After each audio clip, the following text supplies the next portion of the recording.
Buenos días. La tema de hoy es ¿por qué estudiamos la historia?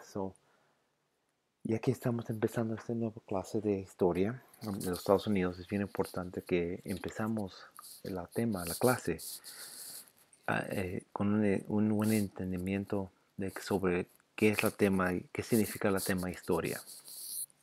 Hay muchas diferentes maneras de cómo crear tu propio entendimiento de la historia, pero el punto de hoy es quiero que ustedes salgan hoy de esta clase con una idea de sobre qué se trata eso de la historia, por qué tenemos la historia, por qué es importante estudiar la historia. So, en su mente ahorita, en su mente, quiero que nada más contesten por qué estudian la historia, porque es bien importante que sepamos la historia de un país o de un grupo de personas o de un evento que está ocurriendo.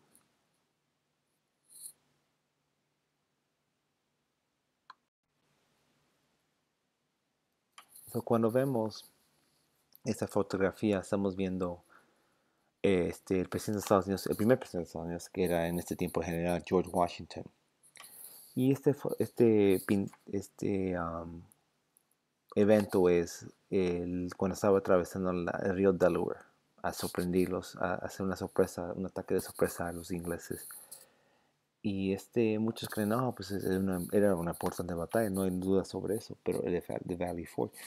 Pero lo que pasa aquí es que la presentación es que aquí está atravesando, era en la noche y yo no creo que esté así de valiente, está esperando hacer un ataque de escondidas y no va a estar parado en esta cosa. Pero es la cosa de la historia es el entendimiento de esto, de por qué tenemos estos eventos para entender, porque todos nosotros tenemos una presentación de historia.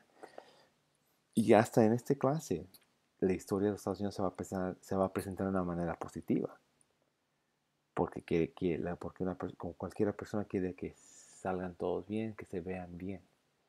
Pero también es importante entender que la historia tiene diferentes puntos de vista, que es importante que todos nosotros sepamos de qué se trata eso. So aquí en este parte de Why Do We Study History en inglés, porque estudiamos historia, es una fotografía de los soldados americanos llegando a la isla de Iwo Jima después de en el 1945 contra Japón. Cuando esta fotografía llegó a los Estados Unidos, la gente estaba exitosa, había mucho éxito, la gente estaba contento porque decían, oh, pues ya se va a acabar la guerra, ya, esto es una victoria, pero la gente no sabía. Y durante la Segunda Guerra Mundial, el gobierno de Estados Unidos no permitía tanta información que se vaya a compartir con la gente, con el pueblo americano, porque no querían que se vea mal. No querían decir, oh, pues ya ganaron la guerra, pero murieron, bastantes soldados. So, eso es bien importante que sepa que en esta fotografía llegaron ese día a la isla de Iwo Jima, pero era el segundo día de cuando llegaron ahí para pusieron la bandera. La batalla iba a durar otros 28 días hasta el fin, cuando finalmente ganaron contra Japón en esa batalla. Y esto era un tiempo cuando estaban peleando contra el fascismo, el nazismo en Japón y Europa contra esto. Pero nada más quiero que entienda que en la historia estas cosas no ocurren de repente. Estas cosas ocurren, van a ocurrir antes. Se va a desarrollar lo que pasó en Alemania era algo que no apareció de repente, era algo que se desarrolló en una década antes o 20 años antes. El tema de hoy es el historiador, es un escritor, estudiante o estudioso de la historia, alguien que escribe o cumplía un registro cronológico de eventos, un cronista, eso eres tú. Cuando ustedes hablan de su familia, cuando ustedes dicen, oh, pues yo me recuerdo cuando cuando cuando era mi fiesta de cumpleaños de 10 años. Yo me recuerdo de estos vientos. Tú vas a contar tu historia, pero alguien va a decir, oh, pues pregúntale un día a su tía, o su tío, a su primo, o su papá. Dice, oh, ¿qué te recuerdas de ese día? Y ellos van a tener algo similar, pero también van a tener algo diferente. Van a decirte algo diferente. Porque ellos están viendo desde su punto de vista, de lo que ellos se recuerdan. Uh -huh.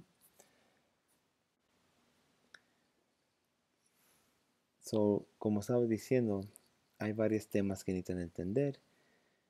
En este curso, la evidencia es la información que se puede usar para comprobar una observación y apoyar una conclusión.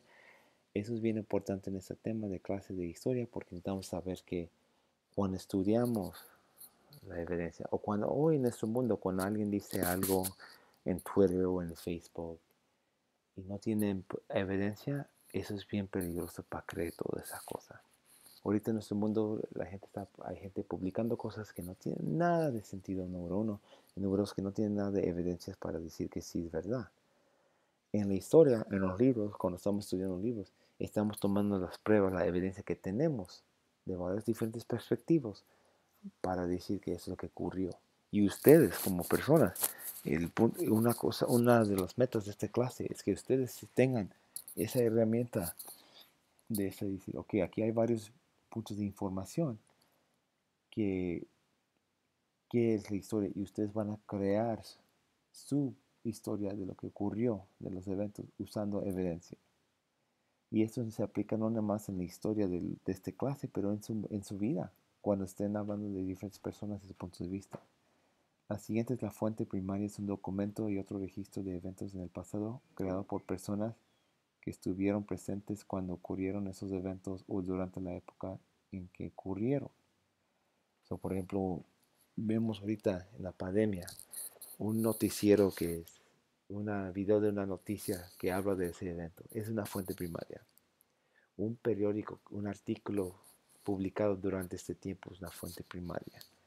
Un video de una protesta ocurriendo en el centro de Chicago contra el abuso de poder de policía, ese es un ejemplo de una fuente primaria. Un diario, un videoblog, algo así. Esos son todos ejemplos de una fuente primaria porque está explicando, está capturando lo que está ocurriendo en este momento ahorita. La siguiente forma de fuente secundaria es un documento, otro registro de eventos del pasado creado por una persona que no estaba presente durante esos eventos. Por ejemplo, unos 40 años de hoy, en 2060, como escribí libros de historia así. En 2020 había una pandemia, había protestas en Estados Unidos, había un juicio político al presidente, y eso ocurrió en los primeros 6 meses. Es un ejemplo de fuente secundaria porque esa persona más que nada no va a estar vivo, no va a estar viviendo durante ese tiempo. Tal vez puede, pero no va a estar, va a escribir de hace 40 años después. Y la escritura de historia, todo eso se cree por el punto de vista. Es el modo de pensar de una persona de su perspectiva o su actitud respecto a un tema de acuerdo con su personalidad, experiencia, cultura e historia personal. Eso es bien importante que ustedes sepan, que cuando vemos este punto de vista, ustedes tienen un punto de vista de cualquier tema. Algunos de ustedes van a estar de acuerdo con varios temas, otros no. Pero la idea es que ustedes, esos están creados por su parcialidad. Es una inclinación o preferencia de personal por una perspectiva en particular. Ustedes tienen una parcialidad sobre temas por sus experiencias. Por ejemplo, aquí en este país hay unos que dicen, oh, pues yo no apoyo al DACA, a los inmigrantes. Ellos necesitan ponerse en la fila, como dicen ellos. Pero yo, por ejemplo, tengo una parcialidad porque mis papás son inmigrantes y yo digo que es bien importante que ayuden a los inmigrantes y ellos no entienden la lucha para llegar aquí, lo que está pasando en sus países, en México o en cualquier país. Estos son temas, esos son términos que necesitan saber en el vocabulario de esta semana. Y ese va a ser un enfoque de esta clase, ese vocabulario. Y la meta es que ustedes entiendan esto en español, pero también que tengan conocimiento en inglés. La meta de hoy era nada más para que ustedes entiendan la historia. ¿Por qué estudiar la historia? Porque como estamos viendo este mundo, hay muchas cosas ocurriendo en este mundo. Y es bien importante saber eso. Porque lo que ha pasado en el pasado hace conexiones a lo que está ocurriendo hoy. Sobre los derechos de gente, de LGBTQ, de afroamericanos, de latinos, hasta hoy de la pandemia, lo que está ocurriendo aquí en la pandemia. Y no, se parece que los otros se han olvidado la historia porque vemos lo que pasó hace 100 años cuando era la última pandemia de esta magnitud, de gravedad. Y la gente a veces dice, no, pues no vamos a seguir las reglas. vamos a empezar a hacer lo que queremos. Y lo estamos viendo son las consecuencias. So, esta era la meta de hoy. Nomás quiero decir gracias por escuchar eso y que vayan a contestar las preguntas y entregar las tareas. Gracias.